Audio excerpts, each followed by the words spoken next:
పహల్గామ్ ఉగ్రదాడికి సంబంధించిన ప్రాథమిక నివేదిక రేపు కేంద్రానికి అందబోతోంది.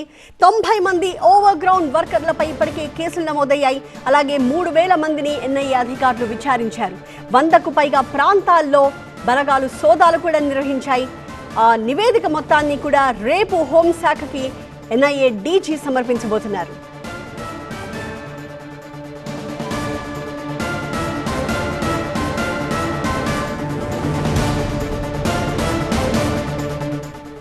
మా ప్రతినిధి గోపి మరింత సమాచారంతో లైవ్ లో అందుబాటులో ఉన్నారు. గోపి, రేపు కేంద్రం చేతికి వెళ్లబోతోంది నివేదిక. ఈ నివేదికలో ప్రధానంగా ఎలాంటి కీలకమైన అంశాలు ఉన్నాయి?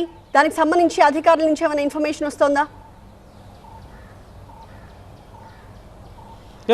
ఏప్రిల్ 22న పెహల్గామ్ బైసరన్ వ్యాలీలో 26 మంది పర్యాటకులను పొట్టన పెట్టుకున్న ఉగ్రవాద ఘటనకు సంబంధించిన నివేదికను ఎన్ఐఏ దర్యాప్తు సంస్థ సిద్ధం చేయడం జరిగింది. ఇది ప్రాథమిక నివేదిక మాత్రమే. 12 రోజులుగా ఇటు ఎన్ఐఏ ఫోరెన్సిక్ విభాగం అలాగే ఇంటెలిజెన్స్ విభాగానికి సంబంధించిన అధికారులు సంయుక్తంగా ఈ కేసు ఎంక్వైరీని జరుపుతున్నారు.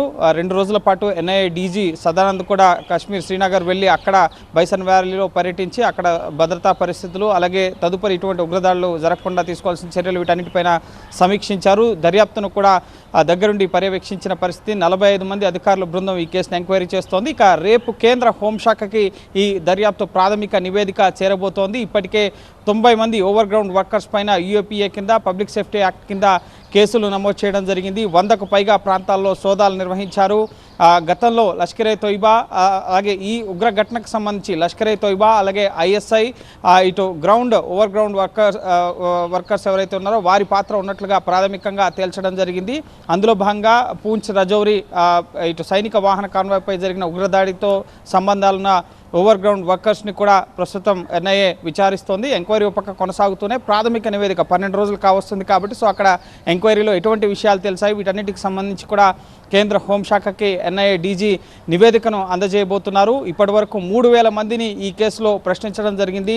ప్రత్యక్ష సాక్షులతో పాటుగా అక్కడ పనిచేస్తున్న పర్యాటక గైడ్లు అలాగే జిప్లైన్ ఆపరేటర్లతో పాటుగా అనేక వీడియో ఎవిడెన్సెస్ని కూడా ఎన్ఐఏ పరిశీలించి ఈ కేసుని అన్ని కోణాల్లో కూడా దర్యాప్తు జరుపుతుంది. సాంకేతికంగా మొబైల్ టెక్నాలజీ ముఖ్యంగా సాంకేతికతను ఉపయోగించి కూడా 3D మ్యాపింగ్ ద్వారా కూడా ఈ కేసులో అనేక విషయాలను వెలుగులోకి ఎన్ఐఏ తీసుకొస్తుంది. దానికి సంబంధించిన ప్రాథమిక నివేదిక రేపు కేంద్ర హోంశాఖ వద్దకు చేరుకోబోతోంది. తదుపరి ఈ కేసు ఇన్వెస్టిగేషన్లో ఇంకా ఎటువంటి విషయాలు వచ్చినా కూడా ఎందుకంటే అంతర్జాతీయ సమాజం నుంచి కూడా పాక్ని దోషిగా నిలబెట్టాలంటే పాక్ ఉగ్రవాదానికి సహకారం అందిస్తుంది కాబట్టి ఆ విషయాలన్నీ ఇటు అంతర్జాతీయ సమాజానికి తెలియజేయాలన్నా ఈ నివేదిక చాలా కీలకం కాబోతుంది కాబట్టి ప్రాథమిక నివేదిక అనేది హోంశాఖ అధికారులకు ఎన్ఐఏ డీజీ సమర్పించబోతున్నారు. Thank you Gopi.